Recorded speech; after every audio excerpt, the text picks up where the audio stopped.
Hey Epic family, today is a day that we have marked on our calendar for a long time, even though we didn't know what day it would be. As most of you know, on August 4th, 2022, we closed on the purchase of this property right here at 414 Brannan Street. From that day until today, we chose an architect and a general contractor and a project manager, and we've been raising and giving funds to this project. And then we ended up in a pretty long season of delays. And just praying, God, when would you allow things to move forward? And today is finally that day. What has been a dream, what has been merely a vision, what has been you and I giving to what the future home of Epic Church would be, we are now making tangible progress on this property starting today. We anticipate about a 9 or 10 month construction project, but we know how timelines have been so far. But it's just thrilling that we're in this space today, and in the best possible way, it's getting dirty up in here. Just keep praying for the construction team that's behind all of this, that God would provide all that we need, and that God would protect us from the kinds of things that can really delay further a project like this. But for today, we're just thrilled to get this ball rolling. Pastor Will and I were on a phone call late January of 2023. On that phone call, to be honest and vulnerable, Will and I both walked away having learned that things were not what we assumed they were. There was way more extensive work and study and, of course, cost that was going to have to be factored in to be able to get around the issue that was discovered in late January of last year. But on February 1st, a number of you came out, and I was pretty honest. I was pretty emotional and a little bit raw that night, just saying like, hey, I feel like we're in a fight, and we just leaned in and we prayed. But friends, that was February 1st, 2023.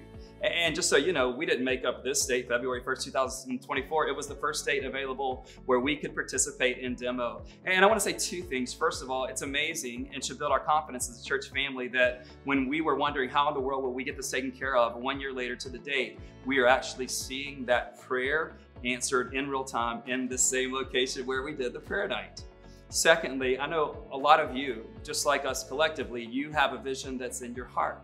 And for all kinds of reasons, that vision's been delayed, and you're just not sure, like, will it ever come to pass? And while I can't promise you how it will or who will make it happen or when it will or if it'll be exactly 12 months later like it has been in this scenario, but I do want to encourage you that the God who started a good work in you wants to carry that out to completion, just like we're attempting to do here at 414 Brannan Street. I want to thank all of you who have so far participated in Home and or even Home 2.0 initiative. Your generosity along with your prayers has enabled us to get to this place where we're actually beginning construction at 414 Brannan Street. One of our favorite quotes that we continue to go back to is from a lady named Trisha Neal, who said this: "With the participation of the whole congregation, a church can afford a big vision." And this has enabled us, with your participation, to be able to afford the reality of this vision so far. But I also know there are so many of you who are new to the Epic Church community and others of you who've been a part of it, but for whatever reason, you haven't been able to jump in yet to Home or to Home 2.0. I want to invite you to jump in with us. There's still a gap to cover. We still want to be able to invest in building out this space and be able to move into it with a lot of momentum. And as you know, we're wrapping up our time at 250 Stevenson, but still covering that each month, even while we're paying for the mortgage and the build out here. So God has provided so much so far, and thank you for that. And if you do want to be a part of it, you can get involved by making a commitment to the Home Initiative. I'm excited about what God has done and what you have done to get us to this point. And I want you to know that we're continuing to press on towards the goal of moving in here in a way that builds momentum and brings so much light and hope and salvation to the city of San Francisco.